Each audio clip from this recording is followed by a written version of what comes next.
ਡੈਮਟਾਈਜ਼ਲਾਈਟ without ਇੰਪੋਰਟਰ ਵਾਲੇ 'ਚ ਇਹ ਵੀ ਅਵੇਲੇਬਲ ਆ ਸਾਡੇ ਕੋਲ, ਵਿਦ ਟੈਗ ਵਾਲੀ ਵੀ ਮਿਲ ਜੂਗੀ, ਵਿਦਆਊਟ ਟੈਗ ਵਾਲੀ 'ਚ ਵੀ ਮਿਲ ਜੂਗੀ। ਤੇ ਲੌਂਗ ਐਕਸਪਾਇਰੀ ਆ, ਵਿਦ ਟੈਗ ਵਾਲੀ ਤੁਹਾਨੂੰ ਪੈ ਜੂਗੀ 7000 ਦੀ ਤੇ ਵਿਦ GST ਬਿੱਲ। ਤੇ ਆ ਤੁਹਾਨੂੰ ਮਿਲੂਗੀ 6700 ਦੀ। 6700 ਫ੍ਰੀ ਡਿਲੀਵਰੀ ਤੇ 7000 ਫ੍ਰੀ ਡਿਲੀਵਰੀ। ਕੋਈ ਫਰਕ ਨਹੀਂ ਹੈ, ਬਸ ਆ ਸਟਿੱਕਰ ਦਾ ਫਰਕ ਆ। ਉੱਤੇ ਇੱਕ ਦੇ ਸਟਿੱਕਰ ਲੱਗਾ ਹੋਇਆ ਵਾ, ਇੱਕ ਦੇ ਉੱਤੇ ਸਟਿੱਕਰ ਨਹੀਂ ਲੱਗਾ ਹੋਇਆ। ਜਿੱਦਾਂ ਮੈਂ ਜਿਹੜੇ ਇੰਗਲੈਂਡ ਤੋਂ ਵੀ ਆਪ ਲੈ ਕੇ ਆਇਆ ਸੀ ਉਹਦੇ ਉੱਤੇ ਵੀ ਸਟਿੱਕਰ ਨਹੀਂ ਲੱਗਾ ਸੀ। ਉਹ ਜਿਹੜੇ ਵੀਰ ਨੇ ਬਾਏ ਕੀਤੀ ਉਹਨਾਂ ਨੂੰ ਪਤਾ ਵਾ।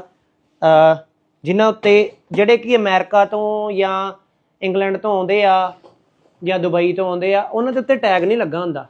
ਜਿਹੜੇ ਕਿ ਆਪ ਲੈ ਕੇ ਆਉਂਦੇ ਆਪਾਂ, ਤੁਸੀਂ ਵੇਖ ਲਿਓ। ਜੇ ਆਪਾਂ ਕਿਸੇ ਆਪਣੇ ਬ੍ਰਦਰ ਤੋਂ ਕਜ਼ਨ ਤੋਂ ਮੰਗਾਈਏ ਹੈ ਨਾ, ਉਹਦੇ ਉੱਤੇ ਵੀ ਟੈਗ ਨਹੀਂ ਹੁੰਦਾ। ਟੈਗ ਦਾ ਰਿਵਾਜ ਇੰਡੀਆ 'ਚ ਚੱਲਦਾ, ਸਿਰਫ ਇੰਡੀਆ 'ਚ ਹੀ ਟੈਗ ਕੰਪਨੀਆਂ ਲਿਆਣ ਕੇ ਲਾ ਦਿੰਦੀਆਂ ਆਪਣੇ। 110% ਓਰੀਜਨਲ ਜਿਹੜੀ ਵੀ ਤੁਸੀਂ ਲੈਂਦੇ ਵਿਦਆਊਟ ਟੈਗ ਲੈਂਦੇ ਜੇ, ਭਾਵੇਂ ਟੈਗ ਵਾਲੀ ਲੈਂਦੇ ਜੇ। ਥੱਲੇ ਦਿੱਤੇ ਹੋਏ ਨੰਬਰ 'ਤੇ ਆਰਡਰ ਕਰ ਸਕਦੇ। ਧੰਨਵਾਦ।